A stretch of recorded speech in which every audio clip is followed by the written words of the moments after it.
All right, y'all. Let me go ahead and eat this big fat plate of crow served up exclusively for me by Teofimo Lopez. He went out there and got with Josh Taylor. Went out there and, did what I thought he couldn't do, or I thought he wouldn't do. Like I said going in, Teofimo Lopez, I felt like he had the edge in athleticism. And it seemed like, looking at the fight from the outside, from my purview, it looked like, from my perspective, it looked like, his athleticism, along with, sharp punches, carried the day for him. I thought this was a competitive fight. I know every once in a while I turn the volume up, listen to what ESPN was saying.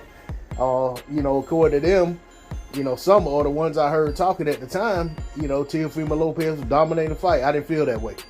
I felt like it was a close fight. I actually ended up scoring the fight a draw. I had Josh Taylor jump out to a lead. Teofimo Lopez would get close. Josh Taylor win another round, spread it out again by about 2-3 rounds. Then Teofimo Lopez stormed back in the back half of the fight. I had it a draw. I have no issue with Teofimo Lopez winning the fight, 115-113, as he did on 2 cards. Another judge scored at 117-111. There were swing rounds. I'm not even going to say that was a outlandish scorecard.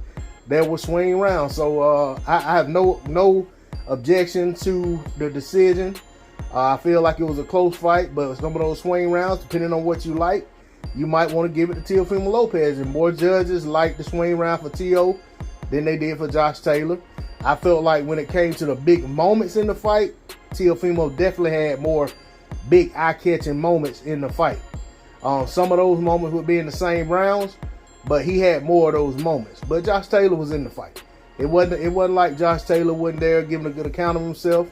He just got bested by the better man on the night, and that happens. You fight enough fights in boxing, you fighting the right people, you're gonna lose some fights every once in a while. For most people. I mean, it's bound to happen. If you fight everybody, you ain't gonna beat everybody. But I mean, nobody fights everybody. But like I said, gotta get this up to Teofimo Lopez. With everything he had going on coming into the fight, not looking stellar in the division, looking like, he was having his struggle at 140, and he actually went in there and, he went in there and got with the man.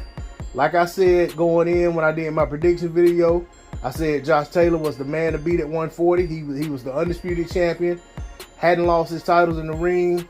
Even though he got stripped of some belts, I said he was the man to beat. Teofimo Lopez accomplished that feat. He's beat Josh Taylor. He's now the man at 140. And, he's going to become the 100. He's no longer a guy coming up from 35 trying to figure out where he fits at 140. He's a guy who came up from 135. Now he's a 2-division champion, and he came up and became the WBO and the Ring Magazine champion. And now he goes to, now he gets to say, he sits to top the perch in the division. I'm not gonna come out here trying to figure out who I think can beat him or who he should fight next.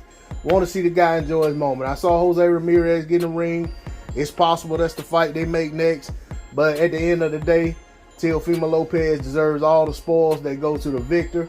He went out there and did his job. He did what he said he was going to do in terms of getting a win. And that's what matters. They can't take this moment from him. And like I said going in, I said, if he can go out here and win this fight, it's going to make people forget about a lot of things that we've seen over the last several, years with his career, over the last several fights. Because when you go out and you beat the man in the division, it kind of takes a lot of attention away from some of the other things. And I'm not even going to mention those things because that's not what's important right now. So I just want to say that with what he was able to do tonight, I think he did exactly what he needed to do to get himself back on track, get his confidence back where it needs to be. Because we saw him, question himself at some point about, whether he still had it. And to say that you went in and you beat Josh Taylor regardless of the location, regardless of the circumstances, regardless of whatever, you went out and beat Josh Taylor, who, like I said, was the man at 140. And having done that, you can emphatically answer to yourself that you still got it. But, and to see what happens next, I'm sure the world's going to tune in as far as, the boxing world. They want to see what's next for him. But for me, I want to see this young man enjoy his moment. I want to see him stay humble, well grounded, and grow from this. and just get better, and just stay, just stay in a space to where he can operate effectively as a young man and as an athlete.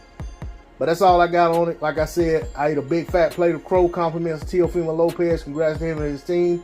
Josh Taylor, don't know what he does next, whether he finally goes ahead and moves up to 147, or whether he's, decides he wants to come and stay at 140 and see if he can get back into title contention. But that's all I got on it. D-Lo 404 Boxing. Like, share, comment, subscribe. I'm out. Peace.